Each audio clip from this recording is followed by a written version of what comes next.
Our top story this hour, the opposition India Bloc is meeting in New Delhi to brainstorm on their future roadmap. The opposition bloc will also be discussing the strategy for the upcoming monsoon session. This meeting comes amid speculation that the government might reintroduce the two constitution amendment bills. It had failed to get passed earlier on delimitation and women's reservation. In the upcoming monsoon session, that is, the bloc faced earlier an upset after the walkout of the DMK following the breakup of the alliance with the Congress and the defeat of Mamata Banerjee, who was looking for a larger national role. Arvind Kejriwal's Aam Aadmi Party has already publicly distanced itself from the bloc. M.K. Stalin's DMK, the Congress' former ally in the south, has reiterated that it would skip this meeting and will no longer be part of the agenda bloc. The Congress, following repeated DMK refusals to allow it to be a part of the Tamil Nadu government, called off their decades-old alliance following the recent state election and joined the alliance government led by Vijay's TVK.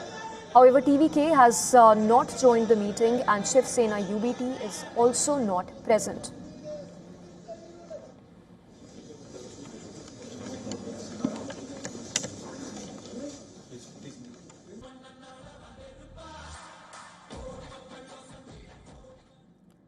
And joining us live on the broadcast is our principal correspondent, Siddharth MP. He's joining us live from Chennai. Siddharth, of course, there have been cracks in the opposition bloc, which is in the open. Talk to us first up about the parties which are going to be part of this meeting today. And second, are these opposition parties even united when it comes to the issue of delimitation and even the women reservation bill for that matter?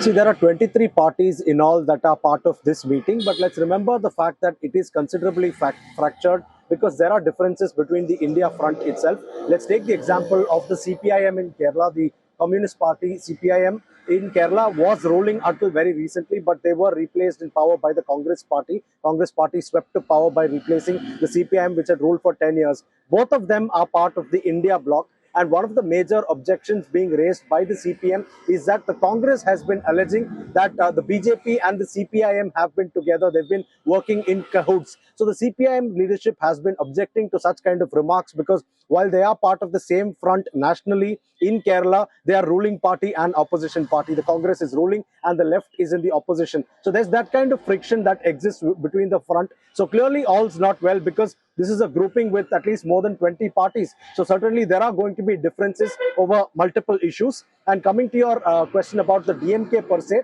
DMK is one of the parties that, according to its own statement, has been backing Rahul Gandhi as Prime Minister candidate for more than a decade now. And DMK has been one of the strongest supporters of the Congress Party. And the DMK maintains that they've stood steadfast against various moves and schemes of the BJP, be it in the courts of law, be it in parliament, or even in terms of holding protests and expressing their opposition to BJP's schemes and plans. However, the Congress has betrayed them is what the DMK says. The DMK says that they are deeply upset by the backstabbing and the betrayal committed by the Congress Party because the Congress chose to jump ship and join the TVK.